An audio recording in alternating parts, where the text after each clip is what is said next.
How's it going, everyone? Ace here from MailerLite, and today we're going to break down step by step how to start a blog in 2025. Now, I know your first question is it too late to start a blog? Absolutely not. You know, the old saying, the best time to plant a tree was 20 years ago, and the second best time is today. It's changed a lot over the years, but trust me, whether you want to share your passion or journey, or just build a community, promote your brand, or make some money, blogging is still profitable, still powerful, and still one of the best ways to grow your audience and connect with people. We're going to talk about everything you need to know, from setting up and creating awesome shareable content to optimizing for search engines and earning money. So with that said, let's dive into it. Well, first things first, what do you actually want to blog about? It needs to be something you're passionate about and, of course, can bring your own unique spin to. Well, why? It's because if you're not genuinely excited about it, you're going to lose interest fast, and then it's going to be really tough to create consistent, authentic content. And your blog should really be fueled by your own experiences and insights, because ultimately that's what's going to make it real, relatable, and ultimately worth reading. Now, when you've nailed down your blog's overarching theme, it's time to dive deeper and find your niche. Check out existing blogs to see what they do well, what they're missing, and how you can bring something fresh to the space. You want to customize it and make it your own, This will help you zero in on a sub niche for your blog so that you can provide unique, valuable content for a specific audience. So here's an example real quick. Let's say you are really into pottery. Instead of just some generic ceramics blog, you could create content around experimental and alternative techniques. And then you can get even more specific and document your journey with homemade materials, hybrid art forms, or even 3D printing. That's really popular right now, so it may be something worth looking into. But again, whatever you choose, remember it needs to be something you are absolutely passionate about. Otherwise, keeping up with content is going to feel like a chore, and it's going to be like doing laundry, but with fewer socks and more existential crises. Choosing a blogging platform. All right, now it's time to get your blog up and running. What is the first step for this? Well, it's choosing a blogging platform. There are quite a few options available, like Blogger, Wix, and the granddaddy of them all, WordPress. WordPress is a super popular platform because for blogging, it has tons of templates available, advanced settings, tons of plugins, and you can customize your blog pretty much any way you want. It's like the Swiss Army knife of blogging platforms. It's versatile, but with a few tools you might just never use. But if you're just starting out and want something simpler, the other option is MailerLite. Along with a ton of email marketing tools, MailerLite actually gives you unlimited websites and blogs. And while you won't get thousands of template options or plugins that WordPress offers, it is way easier to create your blog with your own domain, start sharing content, and even monetize it. Plus, hosting is actually included. It is really everything you need to get started, and you can actually try it for free for 30 days. Shameless plug? Maybe. But hey, honestly, it's a great deal, and if you just want to get started as fast as you can, I recommend checking it out. Next up, choosing a domain name. This is where your audience will find you on the internet. So try and think of something catchy, relevant, and memorable. You want to keep it short and definitely avoid using unnecessary symbols or numbers. In fact, going back to our pottery blog example, domain names like The Mud Lab or neoceramics.com or digitalglaze.com work because they are simple, creative, and tie into the experimental pottery theme. So where do you get a domain name? Some hosting providers include one in their plans, but if yours doesn't, you'll need to find a separate domain registrar. There are plenty of options, but some of the most popular registrars are Bluehost, Namecheap, Ionos, and Google Domains. So I would definitely shop around so you can find the best price and features that fit for you. And another personal tip is I would make sure to get privacy protection when you register your domain name, because this keeps your personal details private so they don't end up floating around the internet for anyone to find, unless you want random emails about business opportunities from strangers. Choosing your hosting provider. If you use a platform like MailerLite or set up your blog with WordPress.com, good news, hosting is taken care of for you. But if you're going the self-hosted route, like using WordPress.org, you'll need to choose a hosting provider. A hosting provider basically runs the servers that store and serve your content. And a good one will keep your site fast, secure, and available 24/7. which is obviously super important. A few popular providers are Bluehost, SiteGround, and HostGator. Bluehost in particular makes setting up WordPress really easy, and they also offer domain registration, so you can keep everything just in one place. But whatever hosting provider you choose, you want to look for reliability, fast loading speeds, and solid customer support. When all the technical stuff is done, it's time for the fun part, which is making your blog look amazing. You want it to look professional, easy to navigate, and a reflection of your brand or your personality. Now, I'm going to assume that if you're watching this, you're probably not a developer or a professional designer.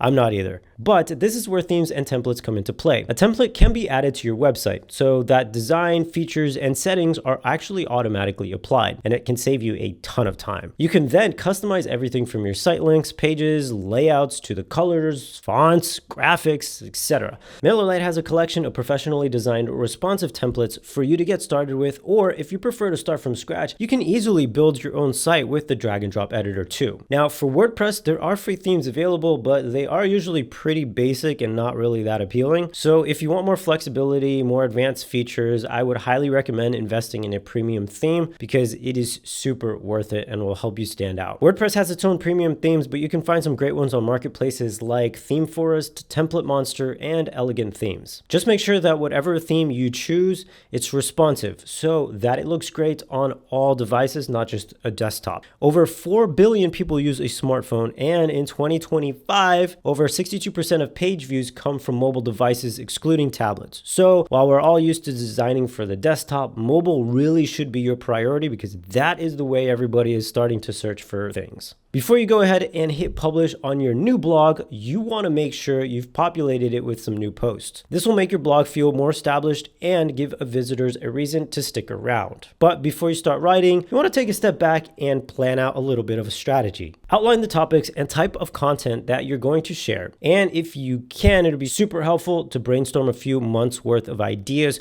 so you don't find yourself stuck for content. AI tools can also be a game changer for content strategy, helping you research, generate unique ideas, and create a content calendar. It's a game changer once you know a few good prompts to do that. And now we're finally here. It's the moment we've all been waiting for. It's time to craft your first blog.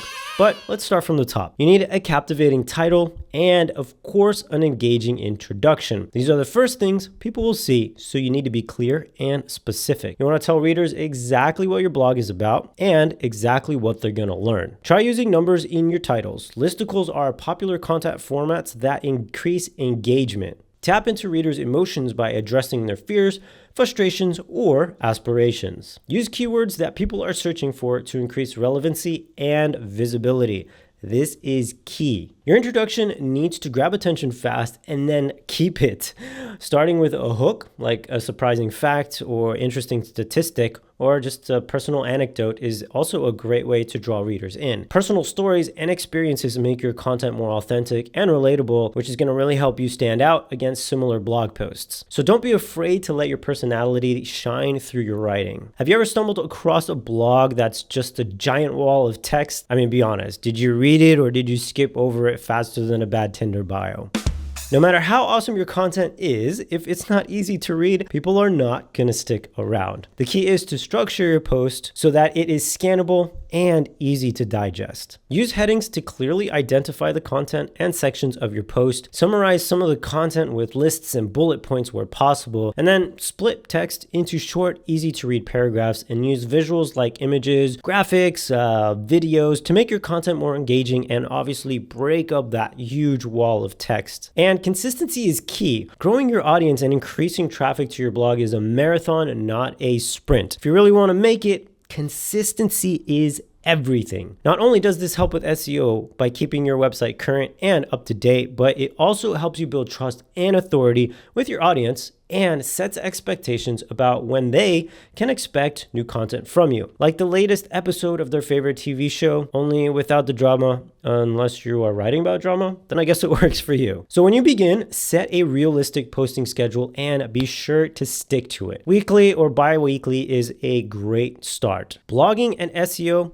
They go hand in hand. That's why so many businesses have a blog on their website. And if you want your blog to succeed, SEO is a key part of that, and you need to have a strategy. SEO, aka a search engine optimization, is the practice of optimizing content so that it ranks higher in search engine results, because let's be real, nobody's scrolling to page 10 of Google these days. The good news is that if you're creating unique, insightful, and authentic content, you're already off to an amazing start. But to really get the blog the visibility it deserves, you need a solid keyword strategy. Your blog's visibility isn't down to luck, it's strategy. So let's talk about the keywords. The cornerstone concept of SEO. For a blog, keyword research works in two levels: helping people discover your blog and making sure your individual blog posts show up in the searches. First, you want your blog to be visible for people looking for content or community specifically in your niche, even if they're not searching for something specific. So start by brainstorming a few broad keywords that describe your blog. Then you want to use tools like Ubersuggest and Google Keyword Planner to find related keywords to that. These are going to help you optimize key pages like your homepage, your main blog page, and your about page. For individual blog posts, you're going to get more specific. Enter your topic into a keyword tool to find relevant keywords to include specifically in that piece of content. These tools also show search volume and competition, so you might want to find an alternative that is a little bit more popular or going to be easier to rank for. Just don't go overboard. Only use the keywords where they fit and feel natural in your content. Content tools like ClearScope and Phrase are super helpful for optimizing content with keywords, making it way more likely to rank. And a final tip about keyword research: it isn't just for SEO. It's also a goldmine for discovering new content ideas by seeing what people are searching for, so you can create posts that solve real problems and are going to attract way more readers. Blogging isn't just about writing. It's about connecting with people and, of course, sharing experiences. So what better way to promote your blog than through your own social media? Social media isn't a direct ranking factor, but it does really help with SEO by increasing website traffic, boosting your content visibility and brand awareness, which is going to help you gain backlinks and encourage engagement as well. It's also a great way for you to start conversations with your audience. Social media, after all, use it to be social. Start by creating profiles for your blog on the platforms where your audience hangs out the most, whether that be Instagram, Facebook, Pinterest. I mean, those are all solid places to begin. And also Blue Sky, it's growing in popularity, so that might be worth checking out as well. For more niche discussions, Reddit has a very strong community vibe, but keep in mind they're generally more strict about self-promotion, so you might not want to do that too much there. Thinking about what you're going to share on social media,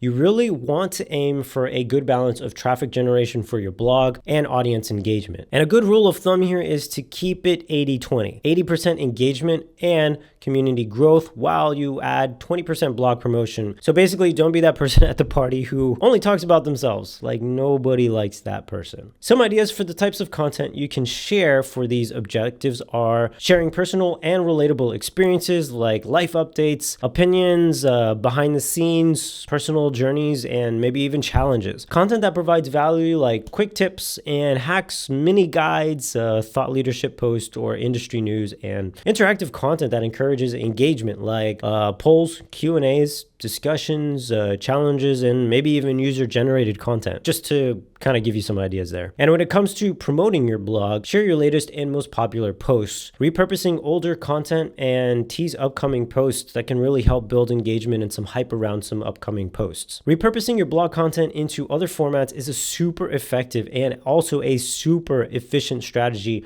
for maximizing your reach. It allows you to get your content in front of a much wider audience by reaching people who prefer other types of content over just blog posts. It improves SEO and visibility. Not everyone is searching on Google, believe it or not. And in fact, YouTube is the second largest search engine out there. You can also maximize your content's lifespan by using fresh content to promote older blog posts. And of course, you can save tons of time and effort by reusing the same concepts and content to post on multiple platforms. YouTube videos are great when your content requires you to go way more in depth to provide value. So like tutorials, how-tos, and longer storytelling pieces that make videos about 5-10 minutes in length. TikTok and Instagram and the Reels are more fast-paced and engaging, so you need to use way more compelling visuals and an attention-grabbing hook. Otherwise, they'll be, watching a cat playing a piano video before you know it, and you want them to stick on your video. These are good for summarizing your blog post and providing key takeaways and tips. For Instagram, you can also create carousel posts and stories to post teasers, key points, or interactive content like polls or Q&As like we talked about earlier. And of course, whichever platform you use, remember to include a CTA in the description, guiding your audience toward the blog post so that they can get more of that information that you're trying to promote. Now, when you've established your blog, packed it with content, and your audience is growing and visiting that blog, you might want to start exploring how you can monetize it. One of the most popular and beginner-friendly ways is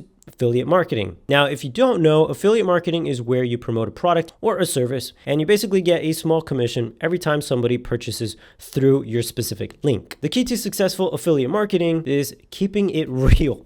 Only recommend products that are relevant to your audience and that you generally use and genuinely love. For example, if you run a fitness blog, you might join affiliate programs for supplements, workout gear, or just gym equipment that you actually enjoy using. It can be tempting to chase high-paying offers, but if you don't believe in the product, your audience is going to know. And believe me, trust is worth more than a quick commission, especially for the longevity of your business. Affiliate links on your blog shouldn't feel forced either. You want to make sure that this is kind of integrated naturally. Instead of adding them to random posts, think about how they can fit naturally into that content. You want to ask yourself maybe like, what do I love about this product? Why would my audience love it? This would inspire content that provides real value to them. You can write honest reviews, comparisons, listicles, or personal journeys really work well with this type of stuff as well. And then you have sponsored posts. Another way to monetize your blog is through sponsored posts. Sponsored posts involve companies paying you to write about and promote their products. Before diving into sponsored content though, it's important to have a solid readership and a foundation of valuable, authentic content. It's also really important that you only collaborate with brands and products that you truly love. If you wouldn't recommend it to your best friend, why would you recommend it to your audience? You don't want to do that. You want to be upfront about the post being sponsored as well. Share your real experience and don't shy away from discussing the positives and the negatives of said product. And my personal tip, you don't have to wait for brands to come to you. When you've built up a following and your blog has steady traffic, you can reach out to your own favorite brands and pitch your ideas to them as well. You never know, it could actually open up some exciting opportunities. I know it has for me. And then you can also sell your own products or services. If you have enough expertise in a particular topic or industry, why not package your knowledge into digital products and sell them through your blog? Some great digital products could be something like creating an ebook, workbooks, templates, online courses, or even just consulting services. You can then create your blog content around your products, giving a teaser of what they contain. For example, if you sell an ebook with 100 winter recipes, you could promote it with a blog post featuring your top 10 winter recipes. Or if you've got a collection of printable clay hand building templates, you could write a blog post tutorial on how to hand build a vase and promote it there. And if you sell digital marketing consultations, something like a detailed guide to digital marketing for small businesses would be the perfect lead-in. But it's up to you to get creative and what works exactly for your niche. Once you've created your product, setting up a shop is simple. For WordPress, you can use the WooCommerce plugin. Alternatively, you could also use MailerLite. Whether you're using MailerLite for your blog or not, it has user-friendly features that allow creators to easily sell their digital products on. I'll actually drop a link in the description in case you want to check it out. Email marketing works really well for connecting with your audience because it's a direct line of communication. You don't need to rely on any platform's algorithmic pick of the day. You can just sell your products and services and increase conversions with carefully crafted campaigns. Before you can sell through email though, you'll need some subscribers. There are a few methods you can use to grow your email list, like offering lead magnets, optimizing sign-up forms, using pop-ups, and lucky for you, we've got an awesome video actually that dives into how your list can go from 0 to thousands of subscribers. So make sure to check it out, put a card right here, and also put it down in the description. Now, remember what we said about self-promotion on social media and the 80-20 rule? The same applies here. You don't want to bombard your subscribers with promotional offers. So make it the 80% value and 20% sales. Start with the welcome automation so you can introduce yourself when people join your list. And then you want to nurture the relationship with valuable content like free resources and success stories and things like that. And my top tip is to use segmentation and personalization within that content so you can make your popular content and offers ultra relevant to your subscribers, personal interest, and their stage in the customer journey with you. If you've made it this far, thanks for sticking around. We've covered everything from choosing a niche and setting up your blog to creating content and monetizing it. I hope you're feeling inspired and ready to dive into your blogging journey. Once your blog is up and running, drop the URL in the comments. I'd love to check them out. And don't forget to hit that subscribe button and that thumbs up if you enjoyed the video. I'll catch you all in the next one.